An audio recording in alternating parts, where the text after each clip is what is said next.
Hello मेरे प्यारे बच्चों, सभी लोगों का पुनः एक बार फिर से जोरदार स्वागत हमारे चैनल ए टू जेड वाला पे। जैसा कि सभी आप लोगों को पता है कि हम लोग इस टाइम जो डिस्कशन कर रहे हैं मोस्ट इम्पोर्टेंट क्वेश्चन जो कि एग्जाम में 101% आने वाले हैं। तो ऐसे समय में आप कहीं नहीं जाइए, आप हमारे चैनल से जुड़िए और हमारे जितने भी वीडियो आपको मिलते हैं उनको बाकायदा देखिए और उनको आप एक रफली या फिर कहीं अच्छे से वर्क पे नोट कर लीजिए, जिससे कि आपको एग्जाम के टाइम पे फायदा करेगा और एग्जाम के टाइम पर भी आप ये सब चीजें देख के जाओ। 101% आपको मिलने वाली है चीजें, ठीक है। तो हमारा आज का जो टॉपिक होने वाला है वो है गॉस का प्रमेय। गॉस की जो प्रमेय है उसका उल्लेख कीजिए, तो जिसका हमने इसके पहले वाले वीडियो में उल्लेख कर रखा हो, आप जाके पहले वहां से प्लेलिस्ट में देखिएगा, वहां से डाउनलोड करिए या देखिए, ठीक। इसकी सहायता से एक समान रूप से आवेशित अनंत लंबाई का एक सीधा तार है, उसके निकट वैद्युत क्षेत्र की तीव्रता अपने आप को फाइंड करनी है। तो ठीक है, तो इसके लिए हमने क्या किया, सबसे पहले कि देखो यहाँ पे हमें एक चीज जाननी होगी सबसे पहले कि रेखीय आवेश घनत्व क्या होता है। तो रेखीय आवेश घनत्व क्या होता है उसको जानना जरूरी है। तो रेखीय आवेश घनत्व होता क्या है कि अगर किसी आवेश को किसी लंबाई में एक समान रूप से, किसी तार की लंबाई में एक समान रूप से वितरित कर दिया जाए, तो प्रति एकांक लंबाई में जितना आवेश होगा, प्रति एकांक लंबाई में उपस्थित आवेश की मात्रा को रेखीय आवेश घनत्व कहते हैं और इसको लैम्डा से प्रदर्शित भी किया जाता है। याद रखना इस चीज को, ठीक। हमारी बात को ध्यान से सुन के इसको नोट कर लेना। यदि हम किसी आवेश को, अगर किसी आवेश को प्रति एकांक मतलब आवेश को किसी लंबाई वाले में, लंबाई वाला कोई तार है या कोई भी लंबाई में वितरित कर दे, एक लंबाई में यानी कोई तार है उसकी लंबाई में एक समान रूप से कोई आवेश वितरित कर दिया जाए, तो प्रति एकांक लंबाई में कितना होगा आवेश, उसी को हम लोग कहते हैं रेखीय आवेश घनत्व। यानी प्रति एकांक लंबाई में उपस्थित आवेश की मात्रा को हम लोग कहते हैं रेखीय आवेश घनत्व और इसको लैम्डा से प्रदर्शित करते हैं, लैम्डा, ठीक है। चलो आगे की बात करते हैं हम, वहां पे आपको इसको नोट कर लेना, याद भी रखना। हाँ, इसकी बात करेंगे कि अब मान लिया हमने कि कोई एक अनंत लंबाई का तार है और उस तार पे आवेश जो है धनात्मक आवेश प्लस प्लस प्लस प्लस पूरे उस पे फैला हुआ है, ठीक। अब हमने माना कि एक रूप से आवेशित तार का रेखीय आवेश घनत्व लैम्डा है। हम यहाँ पे आवेश नहीं मान सकते क्योंकि अनंत लंबाई का तार है ना, तो अनंत लंबाई वाले तार में आवेश कितना मानेंगे, लेकिन हम प्रति एकांक लंबाई का आवेश लैम्डा पता है, वो तो मान सकते हैं, वो तो हर जगह समान रहेगा। अब अनंत लंबाई का अगर कोई तार है तो वहां हमको वहां पे आवेश फाइंड करने में दिक्कत है। भाई अनंत लंबाई का तार पता नहीं कितना आवेश हो वहां पे, ठीक। ये बात को आपको याद रखना कि आवेश क्यों नहीं लिया गया, ठीक। अब यहाँ पे लैम्डा जो है वो प्रति एकांक लंबाई का आवेश है, हमने इसीलिए मान लिया कि रेखीय आवेश घनत्व तो लैम्डा है और इसका मात्रक आपको याद रखना है कूलाम बटे मीटर होता है, ठीक। तार के निकट एक बिंदु P है। अब कोई तार है उसके निकट एक बिंदु P था, उस पर हमें वैद्युत क्षेत्र की तीव्रता ज्ञात करनी थी, लेकिन अब गॉस के प्रमेय का उल्लेख भी करना था। गॉस ने कई सारी सरफेस बताई थी। गॉस ने कहा था अगर कोई ऐसा चीज नजर आ रहा हो जहां बहुत लंबा हो, कोई बहुत अनंत लंबाई का हो, अनंत विस्तार का हो, ऐसे केस में आप काम करिए कि उसी के समक्ष एक बंद पृष्ठ खींचो और वो बंद पृष्ठ ऐसा होना चाहिए कि वैद्युत क्षेत्र की तीव्रता और उसके क्षेत्रफल यानी जो डीए है इनके बीच का कोण या तो 0 डिग्री हो या 90 डिग्री हो या 180 डिग्री हो, इनमें से कोई एक कोण बन रहा हो ई और डीए के बीच, ऐसा गॉसियन पृष्ठ सममित की स्थिति में खींचो। यहाँ पे था तार, तो तार को ध्यान से देखा जाए तो तार बेलनाकार होता है, तो बेलनाकार होता है तो हमने सोचा क्यों ना इसके चारों तरफ एक बेलन ही बना लिया जाए जो कि पी से गुजरे, गॉसियन पृष्ठ को बना लिया गया।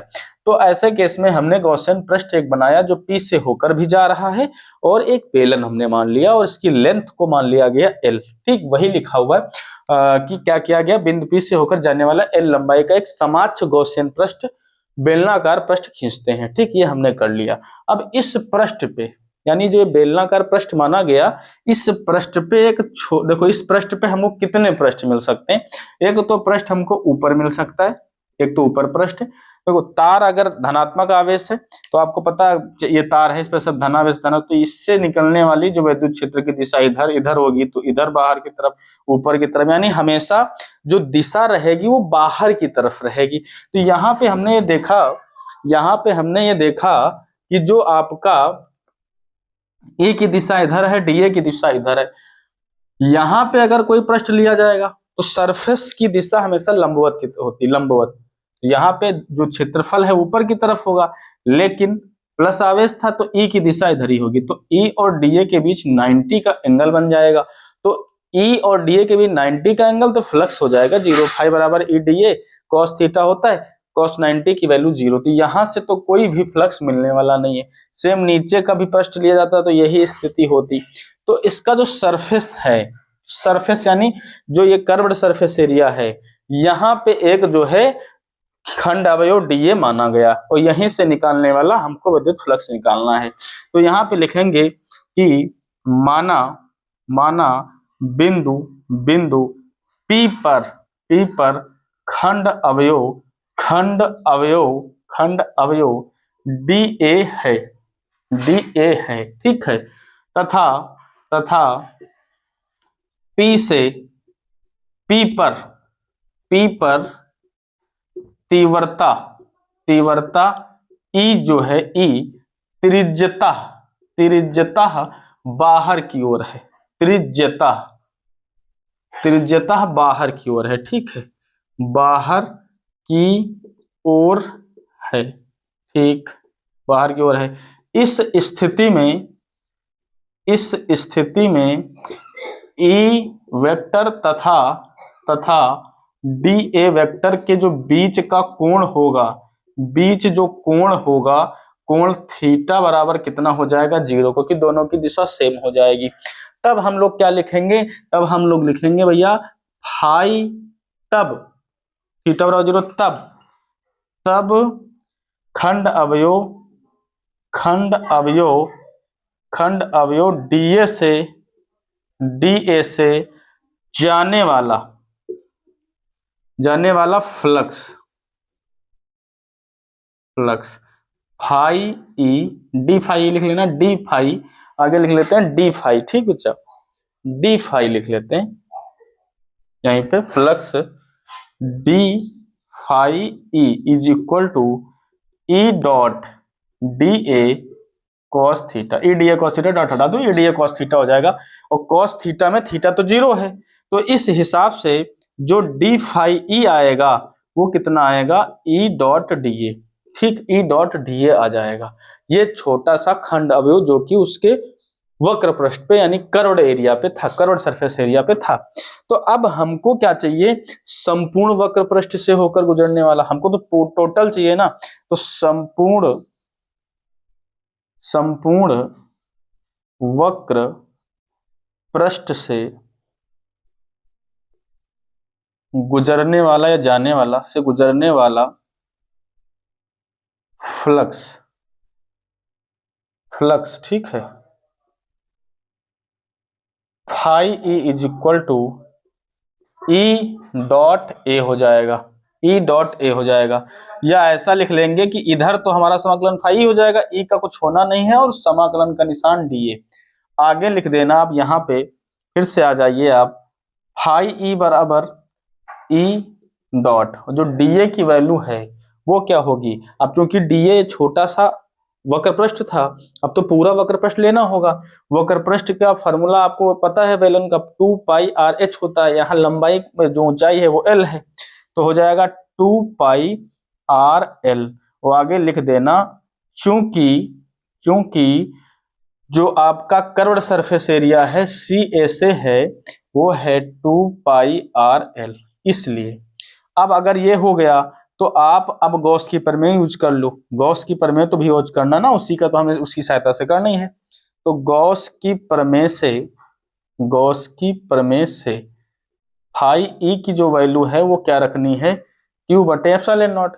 तो अपना जो फाई ई दिखाई पड़ रहा तो वहां लिख लेंगे क्यू बटे एप्सिलॉन नॉट बराबर ई इंटू 2 पाई आर एल, ये लिख लिया।